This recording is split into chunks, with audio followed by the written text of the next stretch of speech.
ஊழல் வழக்குகளில் தொடர்புடைய 25 பேர் எதிர்க்கட்சிகளில் இருந்து விலகி பாஜகவில் சேர்ந்துள்ள நிலையில் அவர்கள் மீது போடப்பட்ட வழக்குகள் முடித்து வைக்கப்படுவதால் பாஜக வாஷிங் மெஷின் கட்சி என்ற விமர்சனம் எழுந்துள்ளது.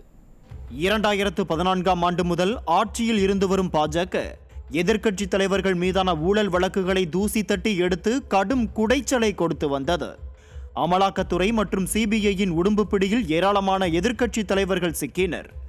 மேற்கு வங்கத்தில் சுவேந்து அதிகாரி, மகாராஷ்டிராவில் அஜித் பவார், பிரபுல் பட்டேல், உத்தவ் சிவசேனா தலைவர் சஞ்சய் ராவத், ராஜஸ்தான் முன்னாள் முதல்வர் அசோக் கெலாட்டின் மகன் வைபவ் கெலாட், லாலு பிரசாத் யாதவ் மற்றும் அவரது மகன் தேஜஸ்வி யாதவ், டெல்லி முதலமைச்சர் அரவிந்த் கெஜ்ரிவால், முன்னாள் துணை முதல்வர் மணீஷ் சிசோடியா மற்றும் ஜார்க்கண்ட் முதல்வர் ஹேமந்த் சோரன் உள்ளிட்ட 25 எதிர்க்கட்சி தலைவர்களை வழக்குகளால் அமலாக்கத்துறையும் சிபிஐயும் வருமான வரித்துறையும் நெருக்கடி கொடுத்தன.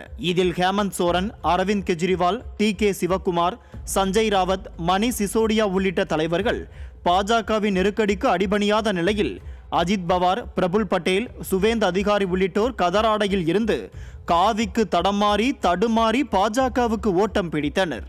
காங்கிரஸ் கட்சியைச் சேர்ந்த 10 பேர், தேசியவாத காங்கிரஸ் கட்சியைச் சேர்ந்த 4 பேர், உத்தவ் சிவசேனாவைச் சேர்ந்த 4, திரிணாமுல் காங்கிரஸ் கட்சியைச் சேர்ந்த 3, தெலுங்கு தேசம் கட்சியைச் சேர்ந்த 2, சமாஜ்வாதி மற்றும் ஒய்எஸ்ஆர்சிபியில் இருந்த தலா 1 என 25க்கும் மேற்பட்டோர் பாஜக எனும் வாஷிங் மிஷினில் அடைக்கலம் புகுந்தனர்.